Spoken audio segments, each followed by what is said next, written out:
عليكم يا بيه. السلام عليكم يا صايمين ويا مفطرين. اليوم عندنا ونقابل كل شيء. شوفوني وين انا بهالطبيعه الحلوه.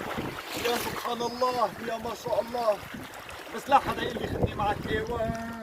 بعدين خالتكم قمصتي بتزعل، خاصة بالصبايا هذا الحكي.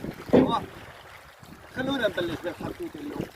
حدوتتنا اليوم كان في مرة عم تبكي ورجعوا زوجها بأحد الأيام، ويا سادة يا كرام قال لها لمرته خير إن شاء الله شو بكي؟